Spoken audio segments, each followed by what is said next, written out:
এই সরকার যদি আবারও থাকে তাহলে আর ডিএ পাবো না। এই সপ্তাহে আর একটা দিন বাকি আছে, শুক্রবার দিন আমরা কোনো রকম যে প্রকাশ পাবে ভার্ডিক্টটা সেটা দেখতে পাচ্ছি না। দুর্ভাগ্যজনক এবং দুঃখজনক। বহুদিন হয়ে গেল, 3 মাসের অধিক হয়ে গেল। সর্বোচ্চ আদালত তারা যা ইচ্ছে তাই করতে পারে, সেটাই আমরা এখন দেখছি। তা ষষ্ঠ বেতন কমিশনে আমরা এখন 18%, কেন্দ্রীয় সরকার 58%। হয়তো রাজ্য সরকার একটা গাজর ঝুলিয়ে দেবে, এই বাজেট হবে ফেব্রুয়ারি মাসে, যে এই সরকারকে বিদায় দিতেই হবে। কর্মচারী সমাজকেও আমরা বলব।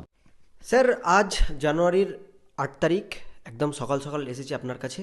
ডিএ মামলার রায় এখনও প্রকাশ হয়নি। গত ভিডিওতে আপনি যে তথ্য দিয়েছিলেন যে আগামী 5 তারিখ পর্যন্ত কোর্ট, 5 তারিখ কোর্ট খুলবে, 4 তারিখ পর্যন্ত ছুটি, তারপরে বা সেই সপ্তাহতেই ডিএ মামলার রায় ঘোষণা হতে পারে। স্যার বলছি, একাধিক পেনশন হোল্ডার যারা একদম শয্যাশায়ী এবং বৃদ্ধ, তারা একাধিকবার আমাদের এই ভিডিওতে কমেন্ট বক্সে জানতে চাইছে যে ডিএ মামলার রায় কি তবে কি আর বেরোবে না? জানুয়ারি তো পরের সপ্তাহ আসতে চললো, যদি আজ না ডিএ মামলা বেরোয় তবে এই সপ্তাহতেও ডিএ মামলা বেরোবে না, কি বলবেন? দেখুন, 5 তারিখ থেকে আজ পর্যন্ত বহু ফোন এসছে আমাদের কাছে। একটাই প্রশ্ন, মরাবু, ডিএ মামলার রায় কি আর প্রকাশ পাবে না? হ্যাঁ, আমরা বলেছিলাম গত 5 তারিখে সুপ্রিম কোর্ট খুলেছে, কিন্তু মহামান্য বিচারক সঞ্জয় কারোল 5, 6, 7 মানে গতকাল পর্যন্ত বসেনি। আজকে বসবে 8 তারিখ, কিন্তু বসলে তো আমাদের তো ডিএ ভার্ডিক্টটা বের হবে না, তাহলে তো আগেই আমরা জানতাম। এই সপ্তাহে আর একটা দিন বাকি আছে, শুক্রবার দিন। শুক্রবার দিন যদি প্রকাশ পায় তাহলে আমরা আজকে রাতের দিকে একটা কজ লিস্টে আমরা জানতে পারি। এখন দেখুন, এই ব্যাপারটা তো আমাদের হাতে নেই। বারবার কর্মচারী সমাজ, অবসরপ্রাপ্ত কর্মচারী সমাজ আমাদেরকে প্রশ্ন করছে, আমাদের মুখ থেকেই শুনতে চাইছে, কিন্তু এখনও পর্যন্ত আমরা কোনো রকম যে প্রকাশ পাবে ভার্ডিক্টটা সেটা দেখতে পাচ্ছি না। শুক্রবার দিন না পেলে আবারও আমরা কর্মচারী সমাজকে বলবো যে সামনের সপ্তাহে যাতে প্রকাশ পায়, সেটা আমরা আশা করছি। সেই দিকেই আমরা তাকিয়ে থাকবো। এর বিশেষ তো এর থেকে বেশি কিন্তু আমাদের আর বলার কোনো আমরা জায়গা খুঁজে পাচ্ছি না। দুর্ভাগ্যজনক এবং দুঃখজনক। বহুদিন হয়ে গেল, 3 মাসের অধিক হয়ে গেল। একদম 3 মাসের মধ্যে সাধারণত যদি রায় রিজার্ভ থাকে, সেই রায় নাকি প্রকাশ পায়, সেটাই সাধারণত আমরা জানি।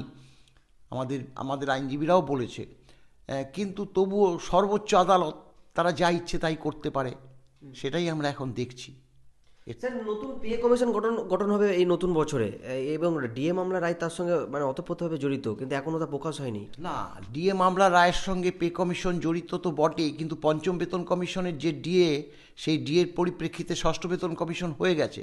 এই ষষ্ঠ বেতন কমিশনের সঙ্গে কিন্তু ডিএ রিলেটেড। তা ষষ্ঠ বেতন কমিশনে আমরা এখন 18%, কেন্দ্রীয় সরকার 58%, আরও 1 জানুয়ারি 2026 থেকে 2%, সেটা আমরা দেখেছি। All India consumer price index অনুসারে মূল্যসূচক 2% বেড়েছে, তাহলে 60%। তো এই 60% যতক্ষণ না আমাদের হবে, ততক্ষণ ডিএম যে নতুন বেতন কমিশনের যে নয়া বেতন, সেটাই তো তৈরি করতে পারবে না রাজ্য সরকার।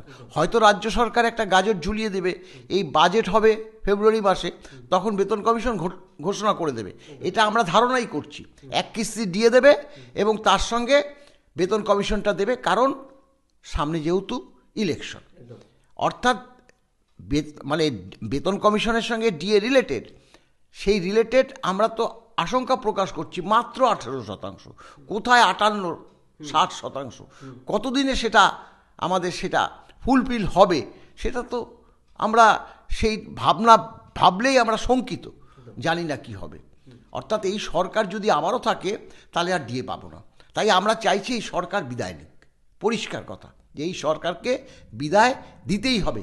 কর্মচারী সমাজকেও আমরা বলবো যে এই সরকার যদি থাকে আমরা ডিএ তো পাবোই না, একটা সময় আসবে যারা রিটায়ার করবে পেনশনও পাবে না।